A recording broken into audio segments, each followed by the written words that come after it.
two-tone rock and roll hair and new wave neon clothes changed the face of tennis. Andre was unique. The way he clothed himself, the way he carried himself, the way he played.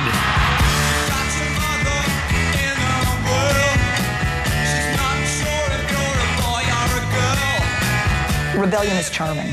It's wonderful to see somebody who's such a free spirit. Bodybuilder, Andre Agassi. We all wish that we had that characteristic in us that was able to look up and say, I don't care what you think. I'm going to do exactly what I think. I definitely had my rebellious stage.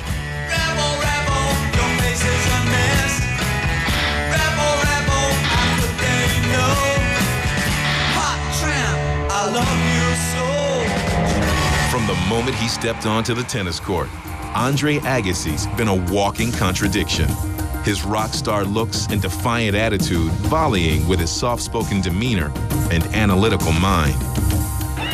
In a spectacular and sometimes turbulent career that spanned nearly 2 decades, Andre's won more than 800 matches, including 8 Grand Slam titles and an Olympic gold medal.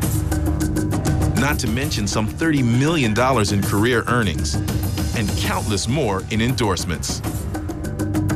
One of the greatest players ever to pick up a racket, Andre followed fellow American bad boys John McEnroe and Jimmy Connors and took Rebel tennis to another level, both off the court and on. An amazing talent who redefined the game. He's the greatest striker of the ball that's ever played the game.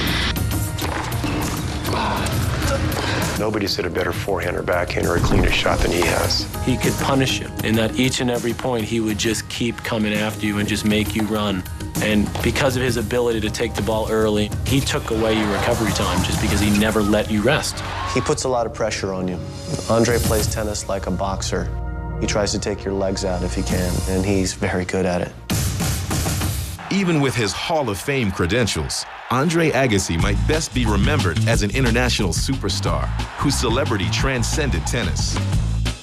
A sporting sex symbol, Andre's relationships with dynamic and diverse soulmates like Barbra Streisand, Brooke Shields, and Steffi Graf have thrust him into the mainstream of popular culture. All the older girls liked him, all the younger girls liked him, all the moms liked him. So he's always been a crowd favorite with the women from day one. You are the heartthrob of teenage girls across America. Something about him, the hair, the smile, the way he just acts on court really comes off well. He's got a sexy tummy. Got a nice bum. He's handsome as well.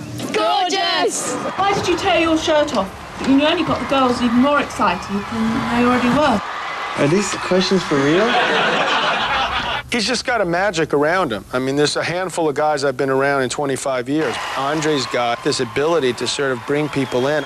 He had this Pied Piper-ish way about him that everybody wanted to be around him. He was cool.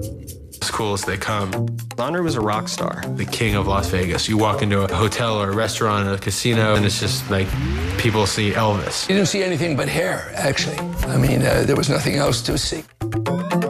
A solid mullet, if you will. Putting all kind of conditioning and shampoo. And, you know, the hair sort of had a tendency to change colors. He had wonderful hair. It's ironic now that he has no hair. He had his issues with his clothes at that time, too. In New York, he would have been a prototypical, this is how not to dress. The shoes were awful, the socks didn't match, the shorts were long and baggy, and the shirt was always something weird. He was considered a crazy man in his dress to the official governing fathers of the game. Even if you had the 50, 60 age crowd saying, this is disgusting, you had the 14 to 40 crowd saying, hey, this is pretty cool. The coolest outfit that he's worn was the one that he wore at the French Open in 1990. Hot lava and black. He looked like a box of good and plenty. Nick and I were talking, I was saying, this is the ugliest outfit ever. And we went to the stands, and half of the ladies were wearing that. Andre Agassi did more for denim than Levi Strauss. The thing that launched it all were the denim shorts. Those denim shorts were made for McEnroe. They were not made for Andre. And McEnroe said, you know, that's not something that I would want to wear on a tennis court. So Andre got them by default. These are the shorts that Andre Agassi has made famous. These are denim shorts What has the reaction been to these? People would say, my God, isn't that awful? And I'd say, well, yeah, I guess it is, but he's a kid and he's finding his own way. He's got some imagination, which is good. You don't find a lot of that in tennis. Winning does you no good unless you look good, too.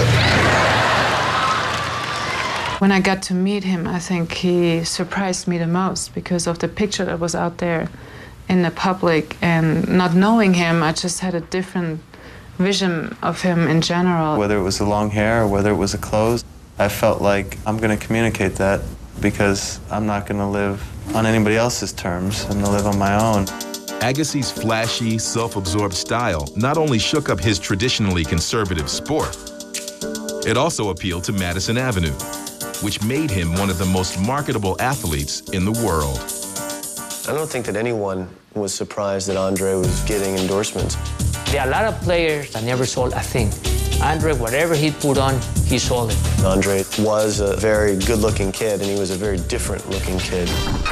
Excuse me, can I interest you in a change of pace? They saw charisma. Express yourself. Change. They saw a flamboyant guy that was like a time bomb. And they also knew he was going to get to a lot of semis and finals. Outstanding dresser. Express yourself. But he was different. He was different. That's what made Agassi.